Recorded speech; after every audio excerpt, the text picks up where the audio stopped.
love stuff on. I mean, oh my gosh. Welcome to the Nurture Pod. My name is Iris Sullivan Dare, and I'm here with the gorgeous Ginger Edwards. And if you're here for the first time, the Nurture Pod is we're having conversations.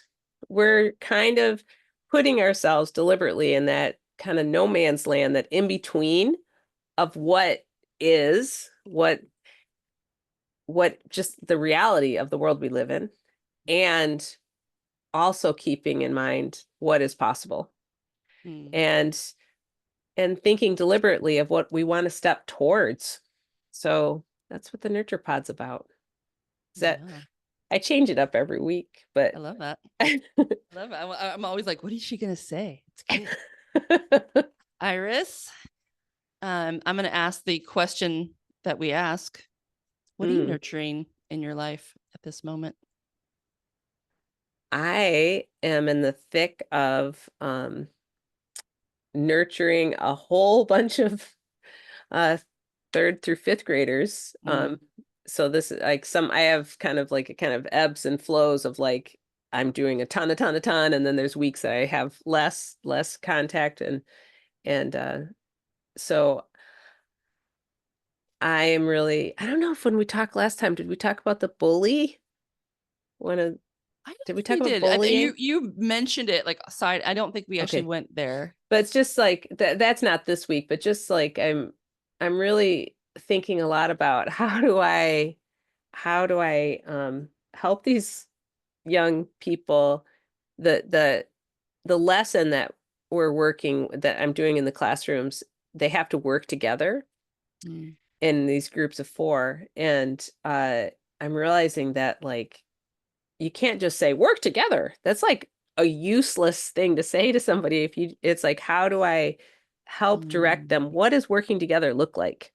Oof, good question. So trying to, and then also just, anyway, just being, just like, it's my world, and it's all I'm thinking about. And when it's hot, it's hot. And right now I'm trying to figure out how to help 8 to 11-year-olds cooperate and giving them some like specific tools. What does cooperation look like?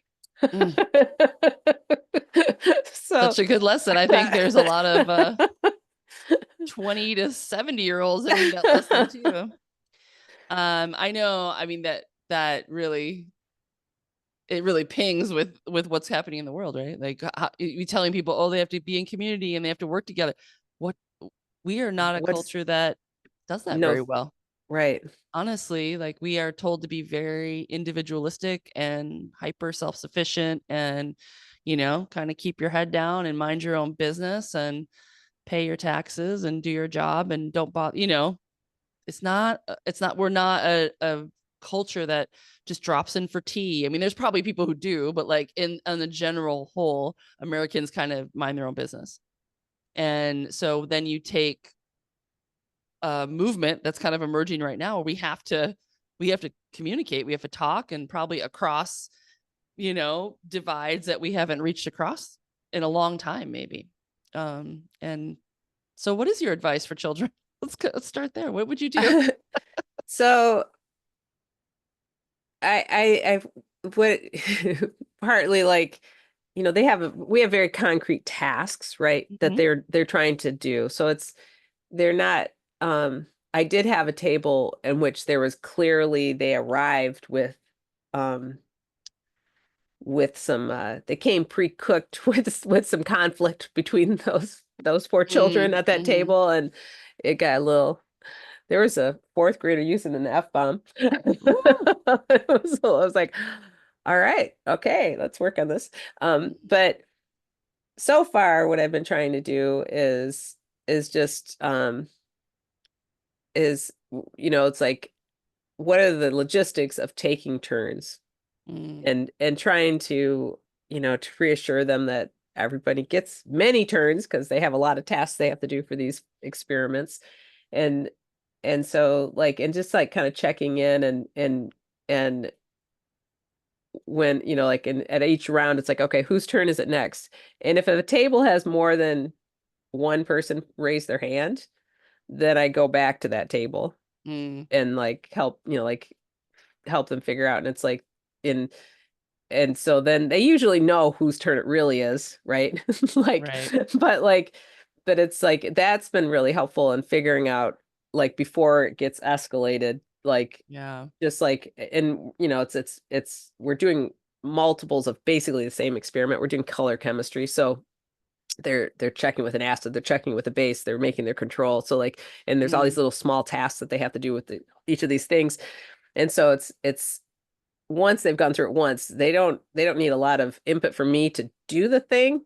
mm, But what was happening is they just get shut down with bickering with each other about mm. whose turn it was or what, blah blah blah blah, and like then somebody would be, so like Yeah. trying to identify which of the groups needs just like some, and so then you're there and then you're like very directed, like, well, whose turn is it? And that sounds like that's the only thing I asked. Whose turn is it? Whose turn is it? Mhm. But like helping them to realize what's really important here. Mm, mhm, This, that's what are we trying to accomplish? What are we? And so it's mhm, like looking for why are we here together? What do we mhm, want to do? How do we want to feel?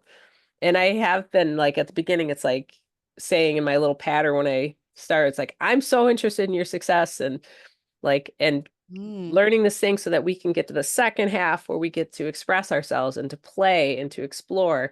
But we're going to do this thing together first. And so I don't know, like trying to be specific.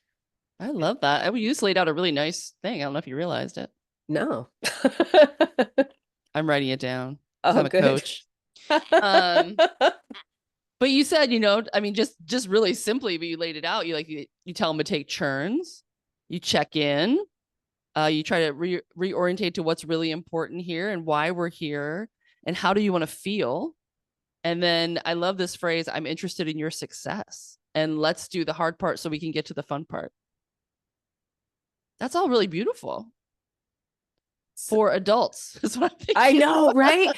Like, I swear to Because God, this we're is no like different. these are all things that would serve any group that was trying to like come up with a whatever, in their community to help with the current. We're getting hammered. I mean, the community is going to have to step up in lots of ways. People are feeling the impacts of what's going on in our federal government very keenly. So and that's coming down. So, I mean, there is going to be a lot of, I think, community building, which is a positive thing, but challenges will come up in this regard because a lot of us aren't just, kids in our little bodies. Like we haven't Oh, yeah. flexed the muscles of having to do this cooperative type of work. Not really. I mean, many of us haven't needed to. We just can live our lives and stay in our little, friend units and get by.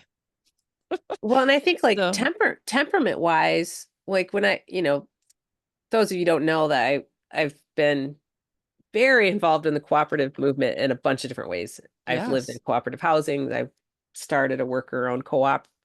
I worked at, you know, blah blah blah, food co-ops, blah blah blah. So I've done a lot of reading and intellectual, academic papers on cooperative movement globally, cooperative history, all that stuff's totally Yeah, you're interesting to you're me. basically a co-op expert at Or at this least a point. co-op groupie or something. I don't know. I mean, but very interested in it, right, for a long time.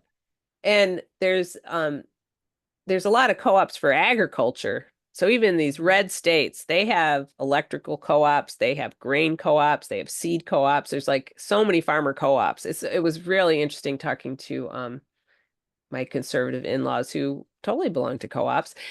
And yet when we had this worker-owned co-op business, it was like kind of like way too liberal. Um, Yeah. I mean, a lot of those are like purchasing co-ops, right? I mean, it's more like, yeah, it's more like that. But there's co-op boards and like, but so there's a Tillamook co-op. cheese is a co-op. Right. Yeah, totally. So it's kind of like it's always a little wacky. But Mm, there's a big co-op center in Wisconsin. It's the University of Wisconsin.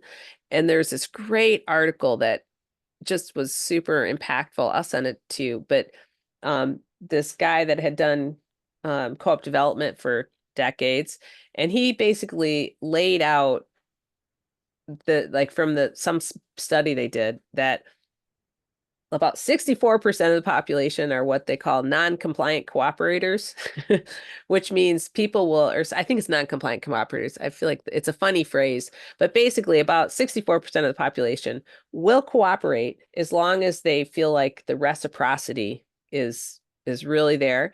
And the minute it starts to feel unfair, they're not really willing to do that, but if they feel like their effort is going to be matched, then Mm, and everyone's pulling their own share if mm, but they're not really that interested in mm, um you know somebody might they're not naturally feeling like um I'll donate one of my sick days for in case somebody gets really sick or something, like they're not right. necessarily going to go above and beyond.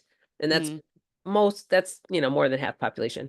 And then there's a section that he describes as like the bane of co-ops, and that to be wary of, and that to at all costs keep them out of places, keep them out of leadership positions, and definitely keep them off any boards. Elon Musk. I know exactly. So those that are that are um basically um just driven by their own self-interest, and they Can't think of will anybody like that in the government right now. I know, yeah, Can't think exactly. of one So example. they're very dangerous, these people, because they are really only care about themselves, and they're very dangerous because they will basically, you can imagine if you have somebody like that, and then you have more than half of the people are only being cooperative because they think that it's going to be fair, and then here comes somebody that's unfair. So like, how does that feel? That like it makes it all seem like a big scam, right? Mm-hmm. And then about the smallest portion are these what he calls natural cooperators, and he Mm, says that they're about 13% of the population according to their study. And the natural cooperators are very driven by the goals of cooperativeness and mm, of whatever it is that they're engaged in. And so like they will work more than others, even when they know that they're working harder, because they believe in that if that's what's necessary to get them and get everyone to this place, they will do right. that. Right. And so, eventually I those fall people into get that burnt out. category. Unfortunately, I tend to be one of Yes. those people. I'm totally a natural cooperator, obviously. So, Yeah. but the thing is like if together, like if you can identify when someone is kind of like, because they can be very charming, these Yes. the self-serving people, and they outnumber the natural cooperators in the Mm, population according to this study. And so like that, but to identify them and he called them like rotting mackerel in the moonlight, the beauty of jeez. the shining silver mackerel. And then the stench hits you like, you can be, Wow. the glimmer of beauty, but it's rotten. It's like rotting mackerel in the moonlight. But like, how do you call them out? And he's like, you have to like he said, and I don't know if I agree with this. He basically said you have to publicly shame these people. Mm, And I'm like, I think there might be some other options, but yeah. I do agree that it is the danger of because I saw it, and I saw it at the Yeah. bakery. I've seen it in every, I mean, that I can totally resonate with that. And every activist group I have been a part of, where you're trying to do consensus and, there's this goal of, protecting a forest or whatever you're trying to do. Yeah, you've got that mix of characters for sure. There's people in there who will go exactly majority, right? It will be like, well, we'll do it, we're in, but only if it feels fair. Like only if so and so make sure that they are putting their money and they're taking this, blah blah. They're all there's a measurement going on for sure, and if it starts to feel tipped against them, then yeah, this it's going to be a problem. Like they're not going to be as active or as excited about. And then there are people who will just double down and do like twice as much work because they were like, no, this has to Yes. happen. And then there's usually the egos involved that are like, well, I'm just gonna make this about me. I'm gonna be the spokesperson. I'm gonna take this over. And then that usually frustrates a lot of people.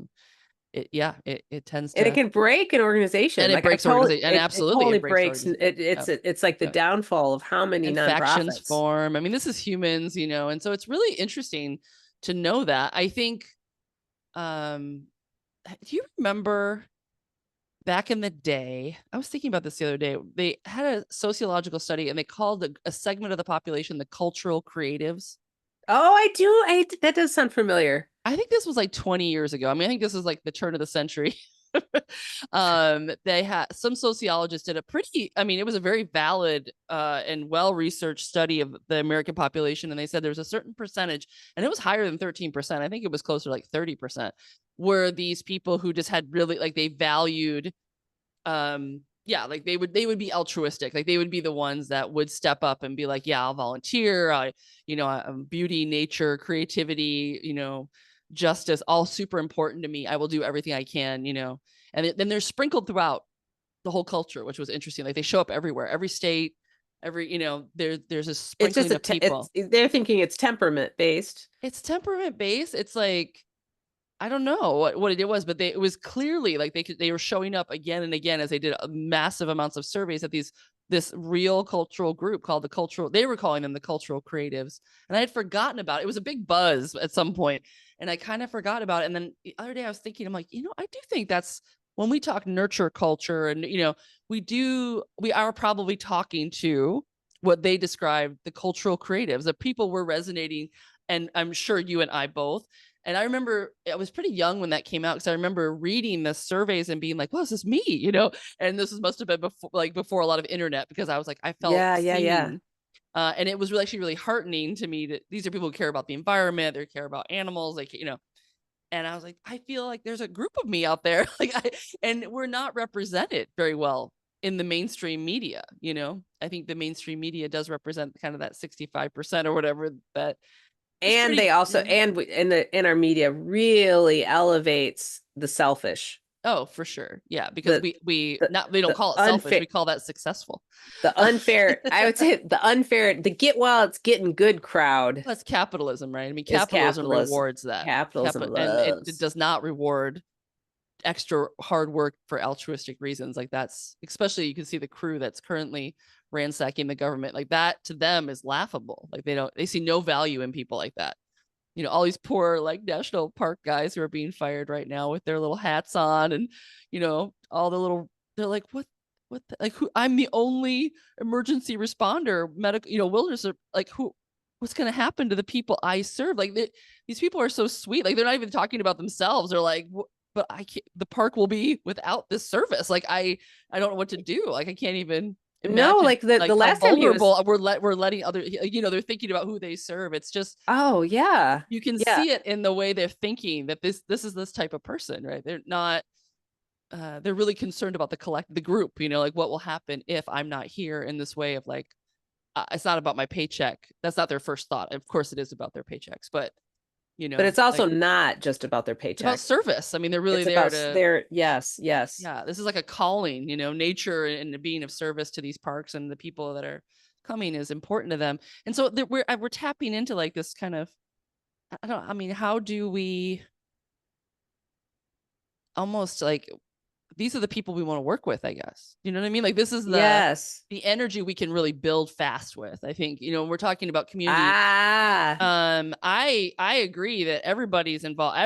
We need everybody on board. However, I think when you're trying to, like, really move something forward, you want to find the people who are willing to really join with you at this kind of heart level, that you don't have to convince them. This is not a balance sheet of like, I do this, it's like, we're in this for the same reasons. And that's like the groups that will move, I think, the most they move joyously mountains. forward together. Yeah, they will move mountains, they will make change, and it'll feel very joyous because everyone's resonating from the same place. I do feel like that at a certain point, I was kind of feeling super burned out. This is some years ago, and it must have been from that, but I was like, I kind of I only want to invest my emotional energy in people who are in it. Mm-hmm. Like it to as much as I am able, not that I don't want to be kind to everyone, but like Yeah. I just I felt like I think it was like, we had landlords and we had to negotiate, whatever and some lease and I was like, "Oh my God," like I was at that point I was just didn't have super good I didn't have super good boundaries around like Mm, I would show up as myself and then I realized, oh, I kind of I need to dial it back for some people. yeah. I think And the danger, sorry, go ahead. Finish no, your go. The danger of this type of person, and I'm self-identifying as one, is that this is my personal journey with it. Is that it's coming from childhood stuff too. I think that there is like a so it's weird. Like I think there is a spiritual component to it. Like I don't know. Like I feel like this part of my purpose is woven into like serving the collective and serving these like values that I hold very dear to me, and I'm driven to do that from a place of like authentic like joy. Like this is what I want to do, and if I don't have that, I start to feel kind of listless and like what's the point? Like I'm not really here to make money, that's clear. Even that is not like one of my highest values. Like I've never prioritized it. I'm always running around doing things that make the least amount of money and try, because that's not the ball I'm chasing, for my own self, my own joy. And I will say there is a tricky little slippery slope in there for me, that that energy tends to attract people who would are comfortable like taking that energy. You know what I mean? Like you tend to start like if you're a really giving person, you tend to like attract people who need a lot. And then you're like, oh, Mm. look how of service I am. Like it's like a driving, like this is really good. I can really help this person. I can really be a good friend. I can be a good partner. Like look how much they need. Like this is really turning my crank in a way that I now feel worthy and valuable. And they're like, great, this is great because this person's giving me all this energy and all this support. Right. And at a certain point, that becomes kind of toxic, like without the boundaries. And I think the word boundary is really key there. Like to know that slope, like where it's like, I am being myself authentically. This is me overflowing with love and wanting to do this work. And my worth isn't attached. I can have, I can say when I can say now as I'm done doing that. And it's your turn to, I need to, I need something back from you now, if we're in friendship or partnership. Right. So there is a, don't want to be enabling of the other people that they could just slide, or take too much from these people, because I think it can happen. And And again, there can be deriving a sense of worthiness or yes, yes. shame if you're not doing it, obligation, shame, and or worthiness that this is how I am. I'm trying to fix you, help you, support you, heal you. And I think that for me is something I just unpacked fairly recently. And now that I don't do that anymore, I'm very conscious of not doing that.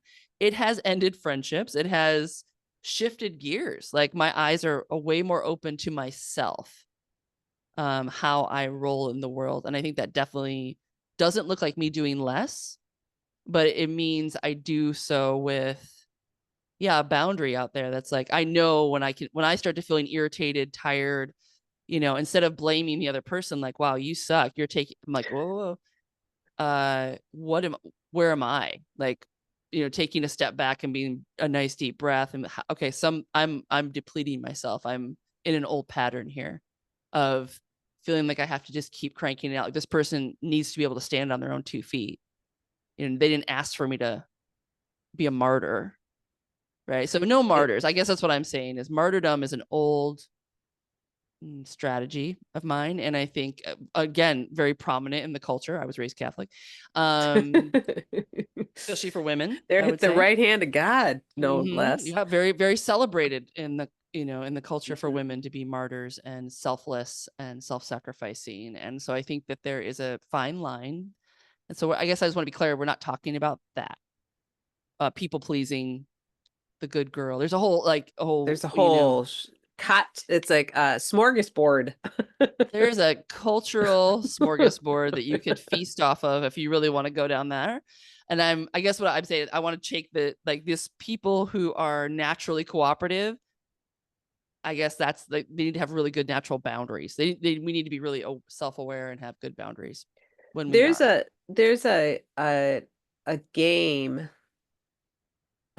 that when I've gone to some like community development kind of training stuff, I've run across two versions of it and two different things. One was I went to this community well-being workshop with Sue Skinner actually. It was like 3 days. It was fantastic. And one of Starhawk Charles and this Charles I can't remember his last name. Eisenstein? He's one of the main teachers with Starhawk with the Mm, permaculture stuff. maybe. This is anyway, awesome. And this other person, they taught this community well-being class, and this game, another version of it came up there, and then I took this other thing. But basically, you have the people and you have two cards you can play each round, and you just do like a whole bunch of rounds. So it's like you have the first one I did, there was a red card and a black card. And if you play a black card and nobody else at the table does, you get all the points for the round. Mm, If everybody plays a red card, everybody gets 1 point. mm, If two people play a black card, nobody gets points. So you can see like mm-hmm. who is willing. And so then it was amazing because I was in this room with like 150 people or something. And like each table had like, I don't know, 6 people or something. And so, and then adding up the points for the whole room and Mm, then showing how many points, if everyone in the room had only played red card, how many points would there be? If mm, everyone in the room only did black points, black, then of course there'd be no points. And so, and just seeing like the potential for one person to hoard a bunch of mm, points for taking the unfair advantage and for sticking it to them, and because yep. so like what would happen once somebody played a black card, then other people would try to get away with it too. And so like, Right. and like I, you know, it was funny. I was just like, I'm just going to play only red card. That just, I mean, I didn't even Ah, know what the outcome was going to be, but I'm like, whatever. I'm just going to keep, because right. that doesn't make sense. Like I would, that's like, that was before I read the article about natural cooperators, but it was one of the things I look back at and I'm like, clearly, Yeah. I but remember I went to do a training with Starhawk as well. And they had us play a game. This was after the World Trade Organization protests in Seattle that happened around Mhm. 99.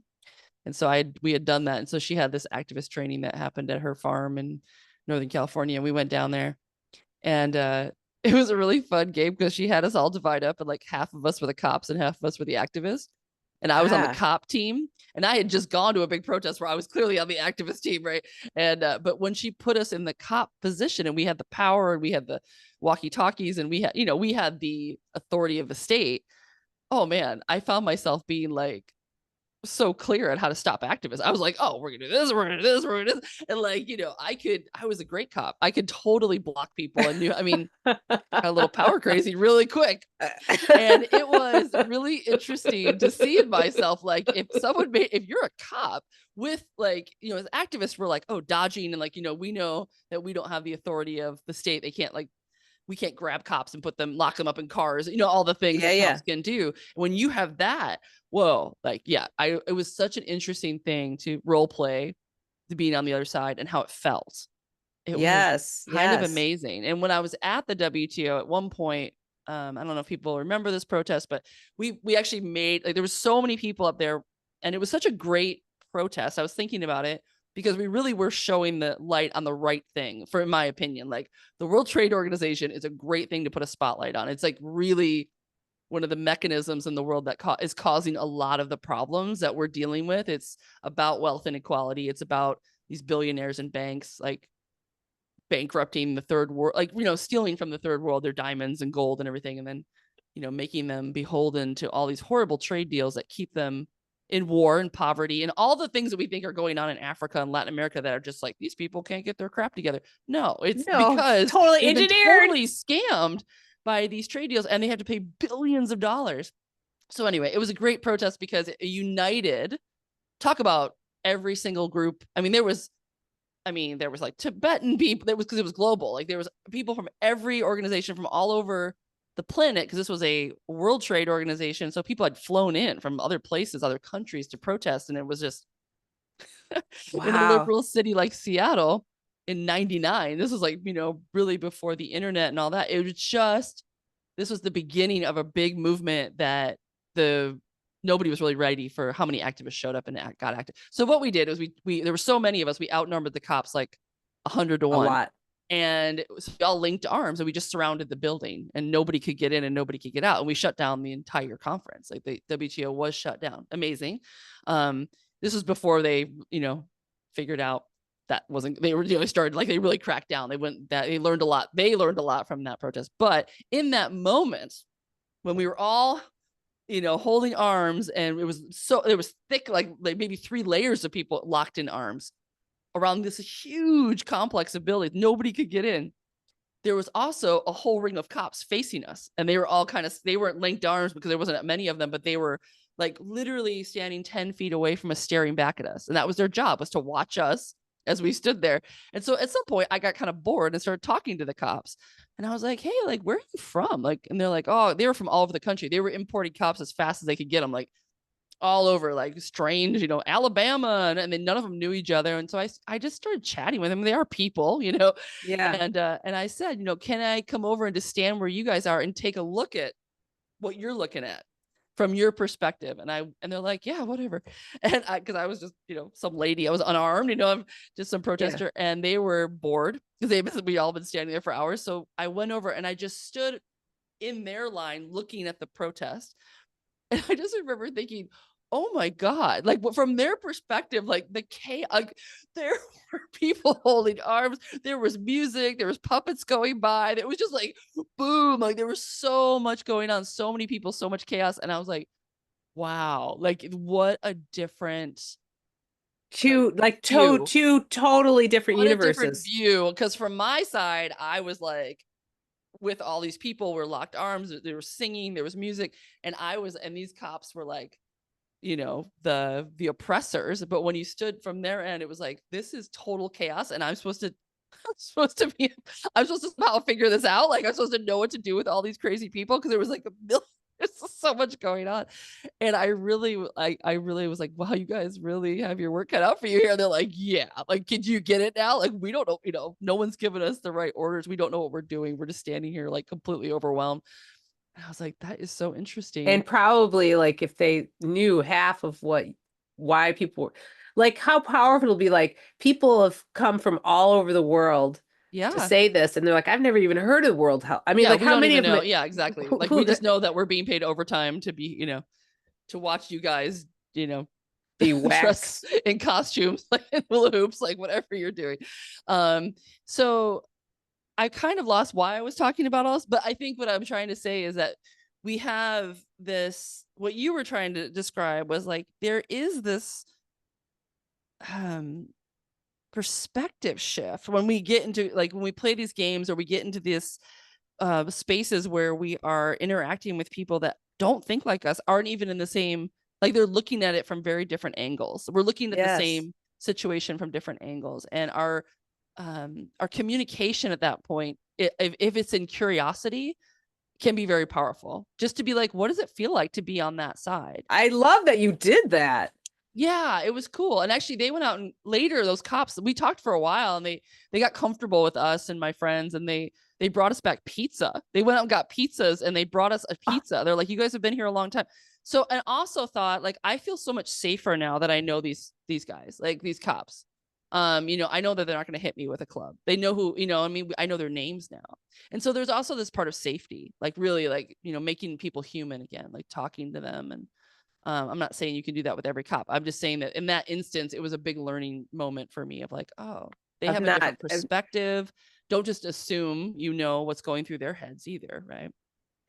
Well, and Um, I think that really touches on a really important thing is who defines the enemy. mm, And it's a really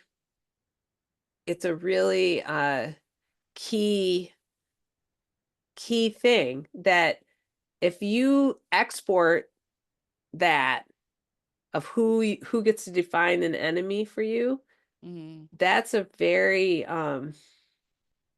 a very it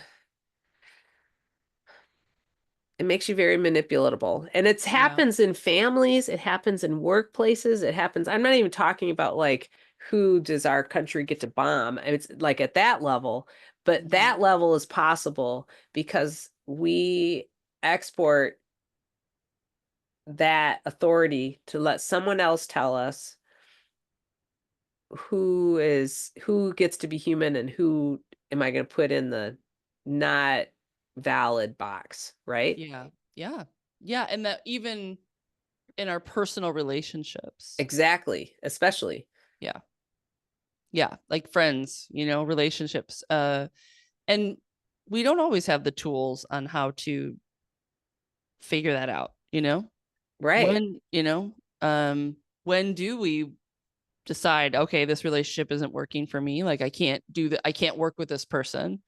I'm going to go and not make them a bad person for that, not make them an enemy because you've decided that this is not an energetic match. And we talk about this, I think, in a really good time because this is going to come up as people start to want to get involved and want to organize and want to, make a difference.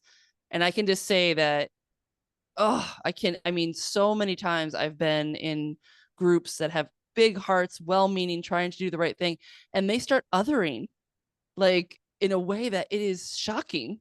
When I was a tree activist, people from the community we were closest to us, Estacada, that would come up and like really be supportive. Like, we don't want this logged either. Here's some donuts or here's some food or we support you guys. And like we had people be like, it's not vegan, we're not taking it, like Ah, we don't. It was just like this very dismissal, like, you don't really understand what we're doing, it was just. And I was like, oh my god, what are you doing? Like, let's make the umbrella as big as it can, like, let's include, we we need to need to, build. right, We If they say they support us, they don't need to be perfect. We right. don't need to be besties. We don't need to agree on everything. We don't need to. We know that we agree on the big thing, and right now that's all that matters. Like, there's going to be relationships that you're going to enter into in community that's we're focused on, you know local agriculture or whatever it is, or art or education for kids or whatever. And not all these people are going to agree with everything you think, or eat the way you do, or listen to the same But I bands you bet do. but I think that it's possible that that the alliances are more numerous than we believe. It's like if if I think about like we have some neighbors that have a big huge Trump flag, um and I keep thinking about like well, here we are, we live in the very same, like they live a block away, Yeah. like what are all the ways that we have, but so I guess here's my question. I do believe that we have a lot more overlap than we might believe or they might believe about me or whatever, right? 100%. Be Yeah. 100%. And going back to the cultural creatives, is that like pouring water on sand to try like maybe what it is who do you because even in a group that you feel really aligned with, there's still going to be Yes. problems and there's still going to be conflicts. That's inevitable. And then you start othering people that you actually have a shit ton of stuff in common with. And so, like, I even think it's more intense when you have people who you really agree with things on, because it's almost like there's a psychological need for them to be like, they need to be in line. Like, the neighbor who doesn't already agree with you, like, there's some leeway there. You're like, well, any connection we can make will be great. But if the people who are really saying that they're aligned in the same way you are start to deviate, that feels like more of a threat, I think, to some people's system. and They a actually start to, betrayal. yeah, there's a betrayal. There's like, no, my safety depends on, and hear that. That's not true, but this is what we can go to, right?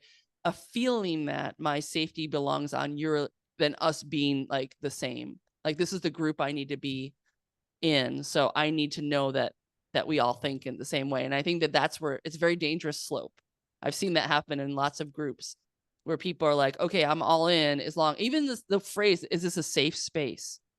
Man, there's no Mm. such thing as a safe space. Like, you bring a bunch of people, we can do the best we can, but the only, way you can have safety is really to know yourself and to know your own boundaries and to like know what you can and cannot do or will not accept. Like, we can't monitor everyone's behavior so that, one, I think the idea of safe spaces is actually kind of a misnomer. It's, I don't think it's possible, really. I mean, yes, we can say we're all going to be respectful or whatever, but the bottom line is, this expectation to put on groups to create your safety is not, it's not realistic. It's And not realistic. if you go in with that expectation, it's like you're setting yourself up to be unsafe. Like, you have to come in my opinion, with like, I'm safe in me, like, and I know what I'll do and what I won't do, and what's acceptable for me. I can leave. I can make choices here. I can, that's safety, like knowing yourself and what you're willing to engage with. Not that everybody's responsible here for my personal safety. That's a big ask, and I'm just saying that I was like, I just don't think it's going to happen. Not because it's not like there's something wrong with desiring that, because I think that is the basic human desire, is to be safe, right? Like that's Yep. like hardcore. Like, I think and it's better to be like, you can guarantee you're going to be uncomfortable. I think that's a better guarantee. Like, this is an uncomfortable space. Now, yeah. we can guarantee it. You're going to be uncomfortable. You're going to be challenged. And now, how, then Now be what? like, and now what? So, and I think actually, I think if we're going to talk about safety, I think that's a safer place to start, because it's more realistic. It's like, this is what's going to happen. So let's get the tools in people's hands so they can know how to, articulate what they need, know what boundaries look like, know where their own things is. So they're not like giving that to other people. That's not other people's responsibility. If I you're going to can't, have, I and don't that, remember. and that goes for interpersonal relationships. I mean, that's friendships and stuff too.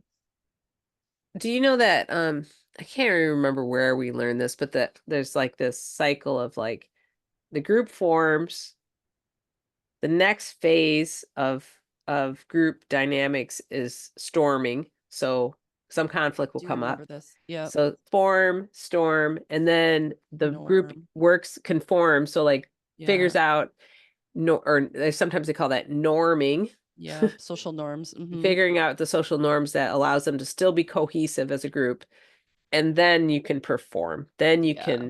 Then you have the power to do things. So it's Yeah. like unified vision, unified, mission or whatever. Like that's the power to make it happen. But in Mm-hmm. order to get to that power place, that pivot point, That's so you interesting. I don't know if I agree with that anymore. I mean, that's probably true, but and I'm gonna put yes yeah, and yeah.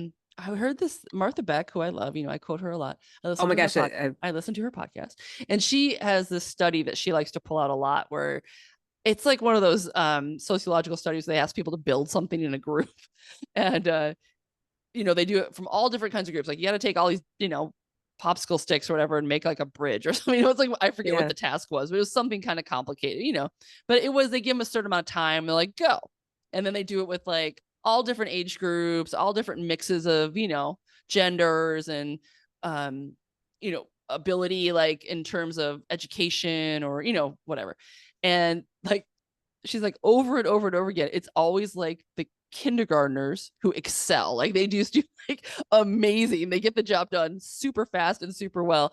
And the worst performers to get it done are like a group of business school students, because they spend so much time with what you just taught, like trying to come up with the rules and making sure everyone's comfortable and like Yeah, yeah, working, yeah, yeah. and then also not trying to break the rules, and like, they understand, because of our complex social world that we live in, that it's more important to not be seen to be too pushy or too aggressive, or like, they're all Oh, maneuvering themselves and editing themselves and not suggesting the things and not doing the work, because they're afraid their social group will be ostracized. They're more concerned about their status in the group than they are about the project that's being done. The kindergartners don't give a crap about any of that. They're all just like, give me, they just start doing it. They're like, what about this? What about this? What about this? What if we put this here? And then, what about this? And they just like, and because there's so much activity and they just keep trying and trying and trying, it happens pretty quickly. And they all just like Oh, jump in. that's gorgeous. Right. And so I started, I'm like, that is gorgeous, because there is something about that whole complicated thing that we do in our brains, that stops us for even being our genius selves. Like, it stops us from Hmm. going into the right brain and being like, I actually have this idea. What about this? And we start to edit ourselves, like, oh, I can't be too pushy. And all the cultural messaging starts to show up, like, oh, I think that person just gave me a dirty look, and I don't think they like me, and I don't think I like them, and blah, blah, blah, blah, blah. And nothing gets done. I've been in groups where like 95% of the energy is in that space. And Yes, yes. 5% is actually done on like grabbing the popsicle sticks and like, what about this? What about this? And we know that success just comes from like trying it and letting it fall down, trying it and letting it fall down. And then Yes. eventually it will get it. But you have to keep going. You have to keep throwing the things together with almost like fearless abandon and that, I feel like it's the moment we're in. Like, we need to kind of stop worrying so much about this delicate social structure and be like, just do it, and then everyone has to be kind of like, okay, we're going to be kindergartners now, and be playful, and less about, oh my god, we have to do it perfectly, and we can't, and make Yes. sure everyone's safe, and everybody be a kid, because there is actually like, there is a inherent safety in the fact that we can just play and not take it so seriously, and we're gonna fail, you know and if Well, someone breaks down crying, then that is the time to turn to them and be like, what's up?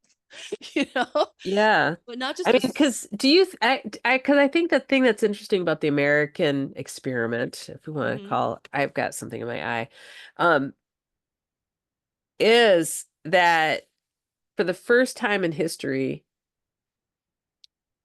we are interacting with each other, and we often have radically different family norms. mm-hmm, And so on your street, people might be coming from just their like the cohesiveness. I think that's part of what, and that those differences have been systematically emphasized mm-hmm, as much as possible right, instead of like emphasizing our common ground. I feel like at different times, like, mm, so like when John F. Kennedy, I wasn't even born then, but like, ask not what the country can do for you, but what you can do for your country, right, all that stuff. Like those are examples of people in a leadership position, not saying perfect, but that at least an effort to define that shared yeah, sample space of the Venn yeah, diagram yeah. And also versus that democracy requires everyone. It's not and just a spectator sport, right? You can't just sit back and like, I no, it's like, voted, so it's not just yeah, it's not about it's voting. It's like it's literally about, building it, like creating it. It is really like all the way down to our family. I mean, it's like, it is how we are in the world. So yeah, and I think that's the exciting part of what's going on right now. That's we're understanding that we can't. We've all we been really passive. I know I have. I've been really passive. Like, I know things have been going. I know it's not good, and yet it's good enough that I can just focus on my own little world and plug away. And now all of a sudden, our willy nilly, our attention is being dragged back. Like, whoa, whoa, whoa! We've let this go. Like, we've let go of the reins here. We've all become a little too um lax, I think, like kicked back, and also, yeah, just way too maybe like I focused mean, on we've been so the entrained. nuances on how we're not working, how it's not, how things aren't being said perfectly, or how and I think this whole social bonding that we're trying to do, like everyone has to say the right thing and be on the right page, and I think it stops a lot of people from jumping in. Like, if people feel like they're going to be shamed, they're going to be wrong, they can't make mistakes, they can't, you know So Joe is always saying that like we keep coming back to this like this idea of rightness and wrongness. Like the Mm, Rumi quote, I'll meet you there in that field beyond right and wrong. hmm. And it's really encapsulated in like the Abrahamic religions, this like really the good and evil, this Yeah. dichotomy idea, um, I think is actually fairly new. Like when you look at history, like this whole idea of having a devil and like this like and hell Like being othering, like it's this the othering. othering, it's the Yeah. othering. And so like that idea is quite contagious It's and easy. it's easy. It's easy. It's so Yeah. easy to have an other. I mean, that's why when you have fascism rising, it's coming from an internal, that's what it's rising from. Like fascists don't just show up out of nowhere. Like they are building, they come out of a system that is allowing that othering that's happening within. The fascist within is a great talk I just heard. I'll put a link to it in the podcast notes actually, because it's really, really good. um it was in a online conference called the Fugitive Futures or something like that, but it was a really, really astute, and it's called The Fascist Within, and it really does talk about that release valve of the other is so easy. Yeah, it's like, oh well, if I just blame that person, and then again, going back to interpersonal stuff, this friend groups do this, right? Oh, we're all having problems, but man, if we just pick on that one person who is kind of annoying and make her the focus, then we can all sit around and bitch about her, and then we feel great, we feel better, like because we have this release valve. I mean, chickens do this. Chickens do this, yes. They do actually. They always find someone to pick on.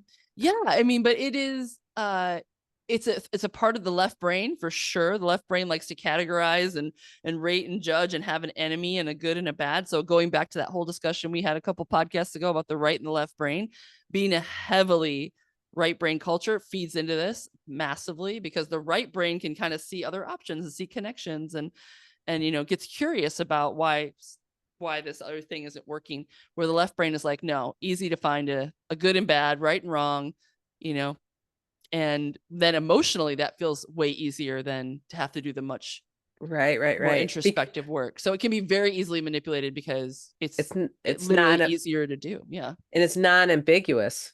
it's not ambiguous. I mean, yeah, like You tearing you things if down, destroying things is so, like what they're doing right now, ripping the government apart, like stripping it for parts, like they did a hostile corporate takeover, which is exactly what this looks like, right? It's like these CEOs moved in and we're like, oh, we know how to do this. We buy tech companies all the time and we strip them for parts, and we take the part, we make the profit off we can, and we get rid of the rest. That's what's happening. We're being treated like that on the federal government level by the very people who know how to do that very well. And that is the kind of mentality that, yeah, I mean, it's not, it's incredibly self-serving, and also the easiest way to do that is to say, well, it's all immigrants' fault, so focus on that. Have a clear enemy that you're holding up while you go around and grab everything. It's such an easy way to it, distract people. so the antidote is to that is I think about I mean I've just been thinking about schools and like Mm-hmm. and how like like Little House on the Prairie or whatever, like the people would just build a school, right? Mm-hmm. Like I drive by Chinook School and it was built in 18 whatever. And I'm like, the people just built that. I don't know that they got any money from the federal government when they built that school, when like Yeah. all these little towns all over. Like I think people just figured it out, and like, so what does it look like if, or like in Africa or any country that, Africa is not a country, obviously it's, but like, any place in the world in which there's not wealth like there is here, people just come together and take care of each other. So it's Yeah. like, what does that look like? And it's like I feel like maybe the first step is um I don't know. It's like I feel like the first step is just figuring out like identifying a need and see if like what can I do to help meet that need. Yeah, absolutely. I mean, I think if we're really we've been talking, like what we're talking about is what would be the barriers that would come up when Yes, want to, yes, okay, now yes, I've identified that I want to, I don't know, let's just pick something like save our local park.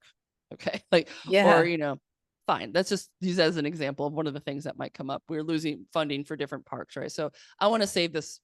I want to save access to this park, or, make sure that it's protected. Okay. So I have to join. I don't know anybody like who, maybe is interested in that. Like, how do I join up? Like, so that could mean like, yeah, you have to go to some meeting at somebody's house where you don't know anybody, or, like, what does all that look like? And so things are going to start to happen in people's lives, which is really positive, that you're going to be not Netflix and chill anymore, but like maybe potluck and talk about how to save a park. Yeah. I mean, that's like, and in that setting, you're going to be like social dynamics, like you said, co-op dynamics. Those of us who have lived like collectively on farms, or like this stuff is real. Like it will come up and it'll be challenging. Like, how do we Yes, yes, function yes. in groups? Because these groups need to get things done. However, I would say it's also really exciting because the village is beautiful. Like when you do recreate the village, which we've kind of handed over to corporate America, and we've given them, they'll take care of everything, and we just purchase. We're just consumers. But when we churn back into citizens and, members of the village, then we find our purpose, we find our role, we find we find our connection, and there's a lot of joy and like natural antidepressants in this. I mean, like the anxiety and depression a lot of people in America struggle with is this kind of structure that we're in, this kind of numb consumerism that's supposed to fulfill us. I think the truly fulfilling thing is to find your role in village and your purpose, and do it and have those connections and make impacts where you can. I think the key thing here from my money is don't get overwhelmed. The goal here is overwhelming us. So they want to just throw everything at us that we just get numb and overwhelmed and depressed. And the key, I think, is talk to your friends first. Don't make it like I have to go join something I'm super uncomfortable with, some big protests where, I've never done that before. Like, I started, okay, here's another, I'm sorry, I'm jumping around a little bit because my mind's all Ah. excited, but I, things have been popping. I told Iris before we started this, it's like spirit is wanting me to take dictation so fast. I can barely like keep, like, there's like so much information, feels like it's coming into my brain from wherever. Like I'm just getting all these like boom, boom, boom, boom, which is really cool, but also a little discombobulating. I feel like I've spent years, like the last 3 weeks have felt like years or something of information coming in. Oh, But another thing that popped in, and I really want to say this, is that creativity is really important. And I think yes, yes, you remember yes. the pussy power hats? You remember when Yes, yes, I Trump's loved that. first, yes, Trump first got elected, and he made that horrible comment, and all these women like they had this big women's march. It was huge. It was like these were like huge national marches that happened. Internationally. It was And international. one of the key aspects of that was that they gave women something to do. They're like, knit this hat and put it on and then join the march. It's like, I don't think it was dissimilar to MAGA, where they like wear your red hat, right? People feel like they belong. Women got to knit their little pink or white or whatever little pussy power hats and like put them on, and they all like. I think creativity is key here. Like find Oh, something absolutely. that, because that does put you in the other side of your brain. It's fun, it's creative, and you have this sense of like, look, I can belong because I can make something. I can weave in, like literally, like they were knitting in. It was such a magical thing that they did too, and it got, and the media is so horrible. They derided that and made fun of it and everything. But honestly, it was a super successful tactic. And I think why is because it was fun. It was like anybody can do it from their house and then join in and feel like they put their little hat on and like they were part of it. Women who couldn't go could give them to other women and be like, here, I made this for you. So everybody felt connected and like they belonged. And so I think that it's really key to find something that brings you creativity and joy in how you participate, like we made candles at my place. That was really fun. It was like we got together, we made candles, and now we light our little candles at the same time, and we send out energy. That's a great just mini concept of, something that people can do. I don't know what makes you happy, like baking cupcakes for justice. I mean, like you could do lots and lots of things with your friends Yes. that don't sound like big, scary, but they are action and like they're creative and they will get the message out. And, Well, and I think that they build the key factor is that those sorts of things build connection and joy and joy and and village. connection And and this is not supposed to be about fear. Like they're trying to make it really, really scary. It's up to us to build the villages of joy and creativity in response to this. This is like, and that's how we invite more and more people in, because it's fun. It's like, no, this is what Yeah. democracy looks like. Democracy is actually the people, and diversity is strength. Like, I mean, that is the more diverse, the better, like that's makes it more fun, more interesting. So they're making us scared. The other side is like, diversity is scary. And we're like, no, diversity is cool. Like, look at all the different kinds of cupcakes that showed up, or tacos or tea or whatever. I mean, that's my I bet. mean, That's just that's see, what I I mean, would tell. think about, I mean, I think about go 2010, we went to Toronto for a week with the boys. Mhm. And like, is that the only anyway, we went to Toronto for a week and did all these cool things. And Toronto is this incredibly diverse city, Yeah, which it I had sounds no great. idea about. It's like so diverse. And like freaking every neighborhood, there'd be different languages on the signs and but then in every neighborhood, people from all over the world walking around. It was just an incredible city. And the thing that I found super interesting is that no matter where we were, when you would went in a shop or went in a little cafe or whatever, and then like often the music, the playlists that were being played Mm.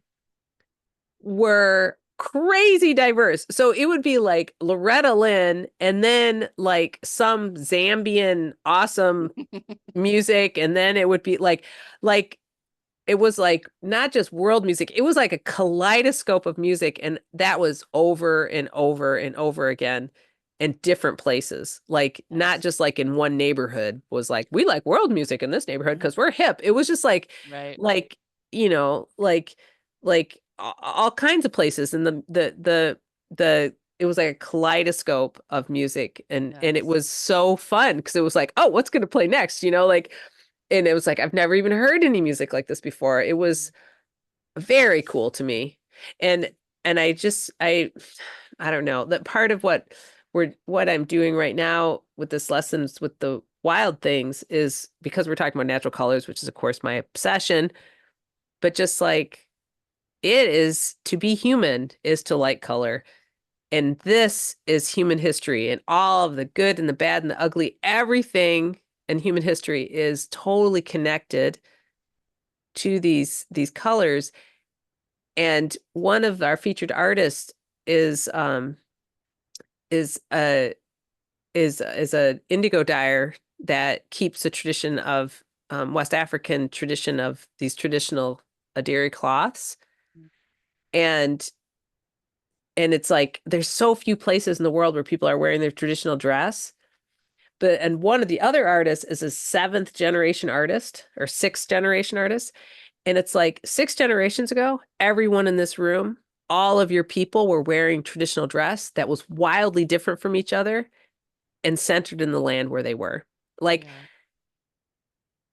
I don't know, but it just feels Yeah. like It's we just, beautiful. But that would be such a cool thing. I mean, it just, if you follow that train of thought, right? Like, wouldn't it be fun to celebrate like immigrants in a way that we all dressed like where, for the places we were from? Like, if you yes. looked at the picture from Ellis Island when they were coming in, those Oh photographs my they took, God, so gorgeous. the people from Holland were like, whoa, like you knew they were from Holland. Like, this was like ethnic dress. The people from Germany did not look anything like the people from Holland. Like, this was not, I mean, Europe was very ethnic. Like, in its, when they were coming over, they had really specific dress. Like, I mean, just get creative and play. Like, if you're gonna, like, you have to do what you love, like if you want to save a park, like focus on what you love about the park, like Yes. amplify what you love, what you want to nurture. Going back to Yes. nurture, we I think we And spend. I think that we need some unifying dress. Like if you're getting it, Yes, if and I you're, do think yes, a nurture thing. And I mean, I was gonna say the other thing I see is in raves, right? We go to like festivals. There's these like little bracelets they give you, like they call it plur, like being, I don't know. The plur stands for like being cool, like like loving and respectful, and I forget what that stands for, but it's good. And so everybody carries in these festivals a little thing that they can share with you. So like if you give them a little pin, they'll give you a little thing they made. And it's like this whole exchange. And at the end, you have like all these bracelets and pins and candies and glowy things. And it's really fun. It's like this whole community of that's what they, that's a part of it. And I thought that what a cool community based kind of sharing that goes on, so people can do that. Like you can bring something that's a poem or something that's inspiring and share that as activists. Like I brought this little, pack of tea that I make, and I brought this little, cookie that I make, and everybody's giving each other things at these protests, so we all go away with like this bag full of love and inspiration. Like these things don't need to be depressing. Like these are all ways we can build and sow like connection and community. I mean, I thought of, say, I told you I have a lot of ideas coming through. I love Like people just bringing balls of string and yarn and just weaving them through crowds. Like, hold on to this as you go through the crowd. So people are literally holding on to a thread that connects them to other people in the crowd. And that's just like basic magic, it's like magic 101, but it's a powerful thing. It would mean something energetically to hold on to something that, Yes. hundreds of other people are holding on to. Oh my God. So we're, Yeah. again, I'm trying to like seed out this is the more creative we are, the more genius we are. This is brain science. When the more we engage our right brain and we don't go into the left, which is othering. And I'm talking othering in terms of like making fun of the other side. Like for my side, it'd be if I go into cynicism and just like an Elon Musk this and Donald Trump that, not saying they don't deserve it. I'm just saying that is actually a part of my brain that is not my genius self. The part of my Yes. brain that I was just talking with, that's where like bing, all the sparks start to happen. Like it's love and creativity and connection. And my right brain will just be endlessly giving me cool ideas around that. Like if I let it go, flow like that, I'm like, oh my gosh, we could do this, and we could do this, and we can do this. And it gets really exciting. And you want to get out there and share these things with other people. So I'm offering that is like, if you want to save your local park, like go in that direction. Like, what do you love about the park? What kind of, what kind of art, what kind of trees are there? Do you do nature walks? Like get people into the park, like do a picnic in, or, like sit in the park, or, whatever, like go for it. Everybody listening to this is a creative genius. This is going to be a collective engagement and re-engagement of what it means to be in village together. And I think it's going to be really cool. I think it could be really cool.